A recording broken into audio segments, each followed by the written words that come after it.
Este parapeito não é sobre o rio Mondego, mas sobre o rio Águeda. Eu não tenho dúvida que foi o rio que deu o nome à terra. E foi um pouco o rio que fez nascer a terra, porque vinham até aqui navios carregados de sal e era aqui que se abasteciam dos produtos da terra. Em todo caso, a Águeda que hoje existe é uma terra muito, muito moderna. Eu vou contar a história, é uma história diferente de todas as outras, porque, a meu ver, Águeda nasce realmente do rio, mas nasce também do barro da terra e nasce, sobretudo, do talento, da capacidade de trabalho, da habilidade manual das pessoas que fizeram surgir este extraordinário fenómeno que é a indústria metalomecânica na região de Águeda. Vamos dar uma volta por tudo isso.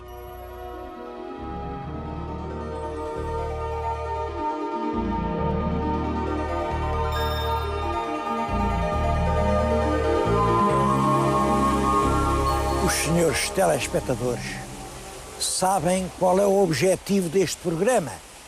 É fazer conhecer Portugal pelos portugueses. É claro, isso leva-nos a lugares muito antigos, já todos a esbarrondar-se, e leva-nos a lugares novos, jovens, como este em que agora estou, que é o Centro Cívico da jovem cidade de Águeda. É uma terra nova por muitas razões. Como cidade, só é cidade desde 1985, portanto, uma cidade com pouco mais de uma dúzia de anos. Como vila, mesmo como vila, é uma vila moderna, uma vila da Dona Maria, uma vila de 1834. E hoje é uma terra mal lembrada. Eu recordo-me perfeitamente, a minha profissão de advogado trazia-me muitas vezes ao Porto. Bom, eu passava sempre por Águeda. Quando chegava aqui a Águeda, lembro-me, subia-se assim uma subidinha, atravessava-se uma ponte sobre um rio muito bonito, depois havia uma praça com vários cafés. Eu entrava ali num café, era o café moderno, geralmente entrava, bebia qualquer coisa, enchia os pulmões de ar e dizia: bendito seja Deus que aqui já estou no norte. Agora, não sei porquê, mas diz há muitos anos, há mais de 12 anos, que eu venho ao Porto e não passo por Águeda. Que raio é que aconteceu? Foi Águeda que deixou de existir? Não. Águeda está aqui e continua a crescer. O que fizeram foi a autoestrada. As autoestradas, como sabem, são muito boas, a gente vai muito mais depressa, só que não passa por terra nenhuma. E foi por isso que eu já tinha saudades de Águeda. E vim hoje aqui, à jovem cidade, para lhes falar de Águeda, uma cidade onde o que é verdadeiramente importante não é o passado, é o presente. E oxalá que seja o futuro.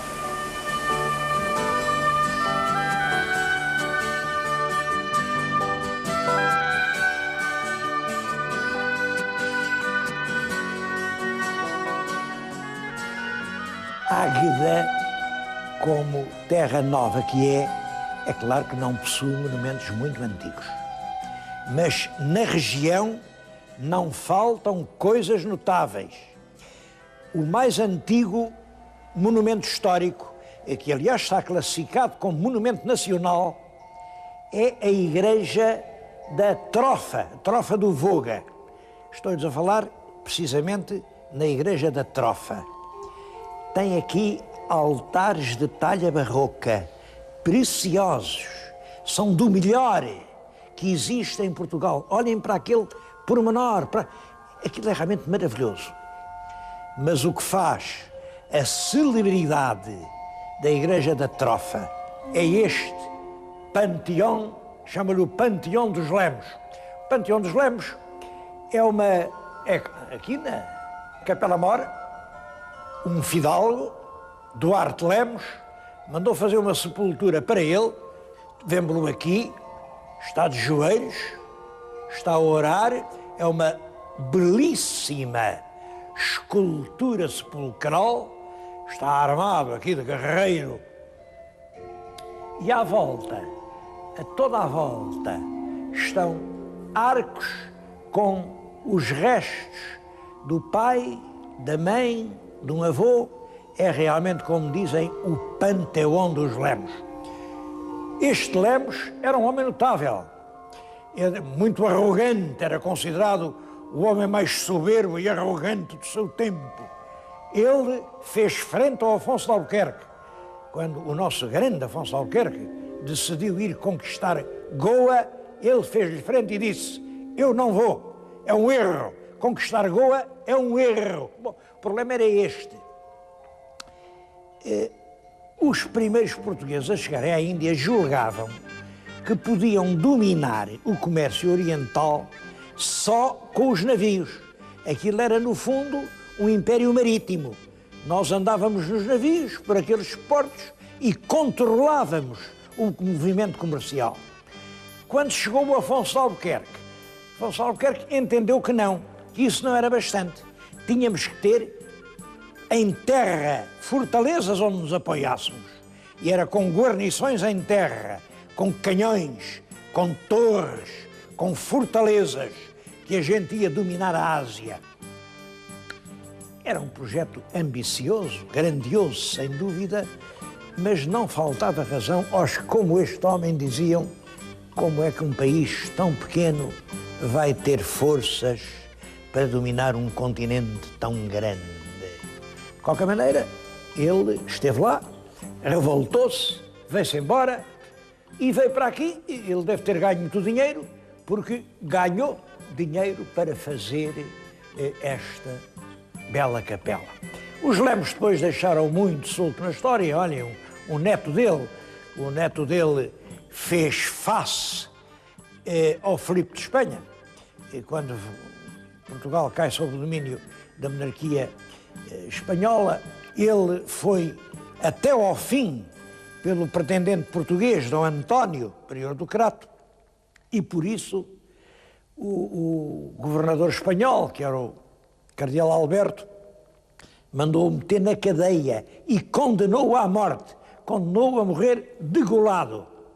Bom, estavam já a preparar a execução quando uma santa que havia naquela altura, era a Soror Maria da Visitação, a famosa Santa da Anunciada. Era uma santa, era tão santinha, imaginem, todas as sextas-feiras, as mãos, os pés e o lado sangravam como as próprias chagas de Cristo. Todo o país andava fascinado por aquela traumatizada, a Santa da Anunciada. E a Santa mandou pedir ao cardeal Alberto: cardeal, poupe lá a vida deste fidalgo. E o cardeal, perante o pedido de uma santa, claro, perdoou. O homem foi degradado, mas depois voltou à pátria. Salvou a vidinha, que era o mais importante. Quanto à santa, havia lá no convento, isto passa-se na Anunciada, ali no centro de Lisboa, pela avenida, havia lá uma senhora que, por acaso, era filha da Violante de Andrade, quem já lhes tenho falado. Uma filha da Violante, que era pintora, também sabia o que era pintar, e porque as freirinhas todas iam beijar a chaga da Santa. E aquela, quando beijava a chaga da Santa, dizia que aquele sangue lhe cheirava muito ao óleo de linhaça. Bom, e olhem, meteram pedidos, fizeram lá, conseguiram que o bispo de Lisboa mandasse fazer um exame. O exame era, com um esfregão com potassa, lavar a mão. É claro, desapareceu a chaga, ela tinha as mãos tão sãs como eu tenho as minhas, graças a Deus. Era uma impostora. Bom, mas olhem, lá que fez o milagre de salvar a vida ao Lemos, isso fez. E que o Lemos era um homem valentão, também era. Passados uns anos, o Lemos ia na ponte de Coimbra, a cavalo, quando houve do lado de lá uma restolhada, muita gente. Quem era? Era o Filipe, que vinha lá, o rei, vinha a passar a ponte. Agora vejam, então o nosso fidalgo, o que é que faz? Passa por Sua Majestade, portanto tem que se apiar, joelhar, beijar a mão, ou não, não faz, não. Vira ao cavalo e foge, vai a correr, a fugir, a desfugir. Mas um homem foge assim diante de outro, não foge. Ele não podia nem ir para a frente nem para trás, só podia ir para o lado. E o que é que ele fez? Puxou pelo cavalo, obrigou a saltar sobre o paradeiro da ponte e mergulhou nas águas do rio Mondego. Digam-me lá se não era um homem decidido.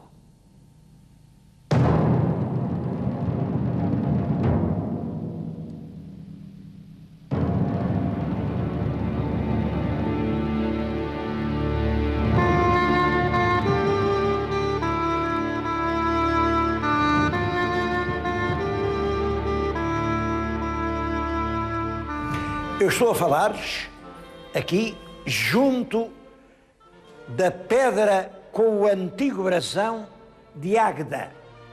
Reparem, é uma pedra talvez do tempo do rei Dom Luís.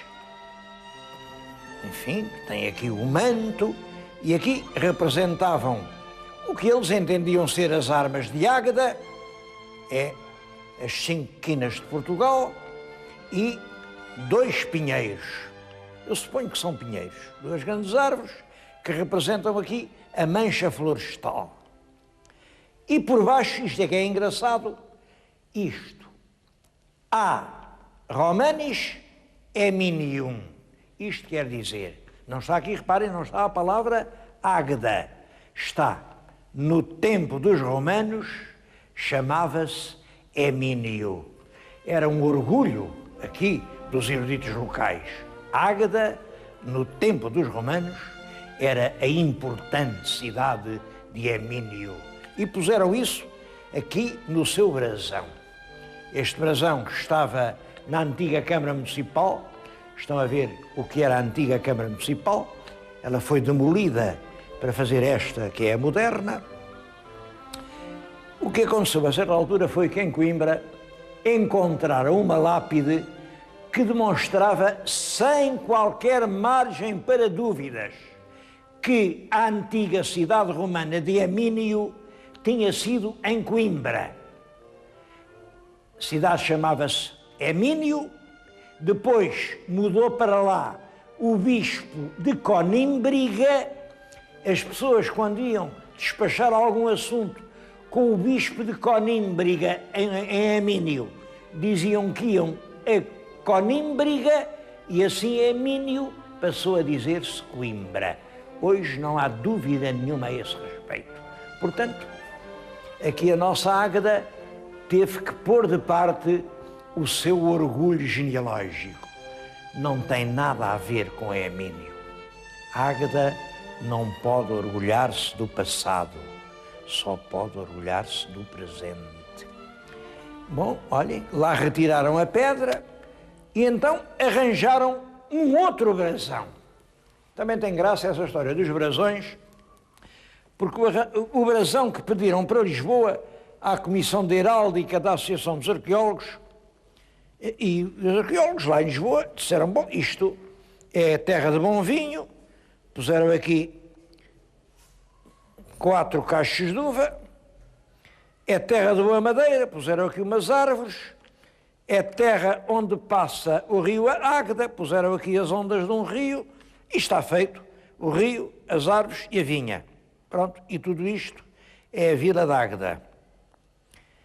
Bom, mas quando a terra foi elevada à cidade, tenho agora aqui o novo brasão, cá está o vinho, mas já não são os cachos todos.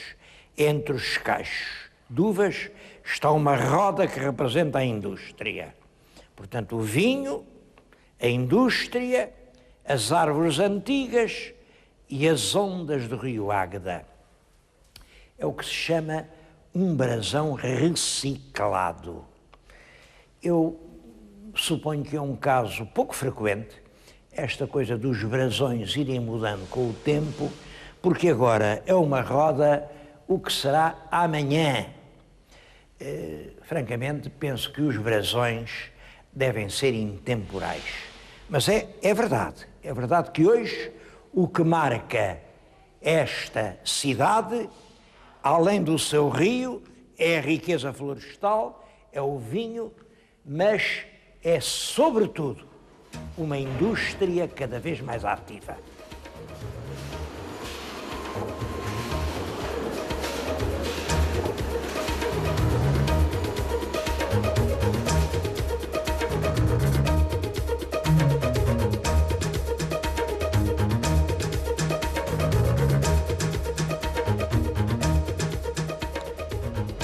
E como foi possível que em pouco mais de um século nascesse assim uma cidade com esta envergadura?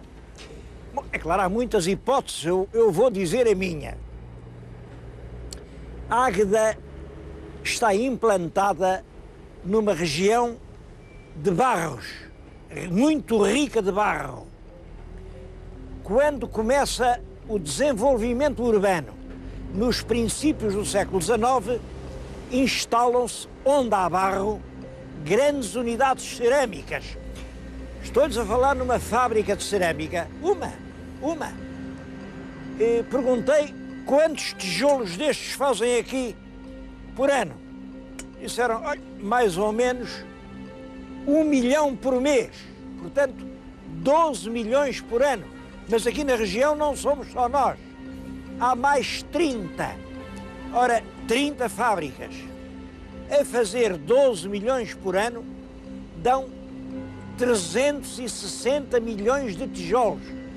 O meu telespectador naturalmente nunca fez contas destas, mas pense, para construir uma habitação, um fogo, onde residam 4 ou 5 pessoas, isso não chega a gastar 10 mil tijolos. Significa que só aqui na região de Águeda faz-se todos os anos uma cidade para mais de 120 mil pessoas residirem. Bom, começa no barro, começam a fazer tijolo, fazem a telha, mas continuam a fazer cerâmica de todas as qualidades. Reparem agora já nas obras de arte que estão a ver.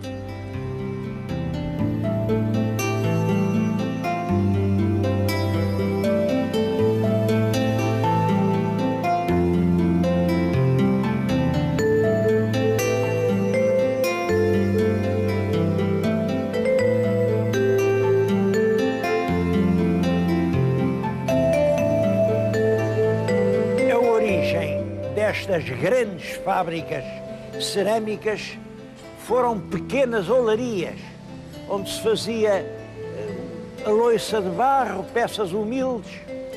Do mesmo modo, enquanto havia as olarias, também havia pequenas oficinas de ferreiro, forjas, onde eles faziam as enxadas, os sachos, os pregos para os barcos. Ainda hoje há algumas. Bom, e esses pequenos ferreiros desenvolveram-se e hoje são uma indústria metalomecânica extremamente importante. Eu estou-lhes a falar numa moderna unidade metalomecânica aqui da Terra.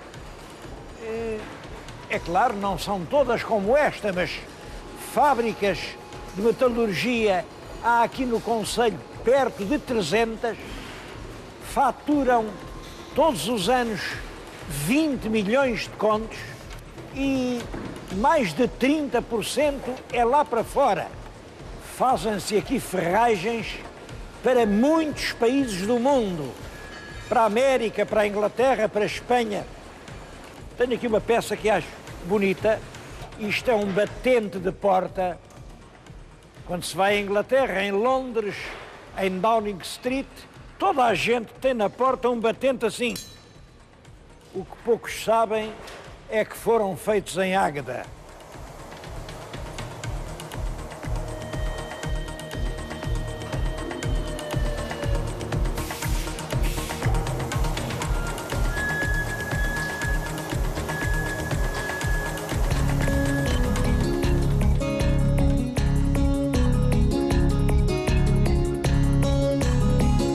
Os aparelhos em que se especializou a metalurgia de Águeda foi a bicicleta. Não é favor nenhum proclamar a cidade de Águeda capital da bicicleta em Portugal. No nosso país há 5 fábricas de bicicletas, pois 4 são aqui em Águeda. Eu estou a falar-lhes numa delas, uma fábrica que fabrica bicicletas realmente excelentes, isto são, enfim, é o mais aperfeiçoado que há. Aqui são cerca de 200 mil bicicletas por ano que se fabricam aqui na área, no concelho, 200 mil. Elas são exportadas para a Espanha, para a França, para os países do norte da Europa, é claro que também se vendem em Portugal, mas aqui o portuguesinho prefere o automóvel. O automóvel, ao contrário da bicicleta, é muito mais caro, gasta gasolina, polui o ambiente, provoca dívidas no banco, estraga a cidade, não há onde estacionar. O automóvel transforma a cidade no inferno. Bom, mas o português antes quer andar de automóvel. Em toda a Europa, hoje, está a progredir a bicicleta que não polui, a bicicleta que não tem ruído, é silenciosa, e a bicicleta que nas horas de ponta anda mais depressa do que o automóvel. Eu é com gosto que venho aqui e que repito isto. Águeda, capital da bicicleta.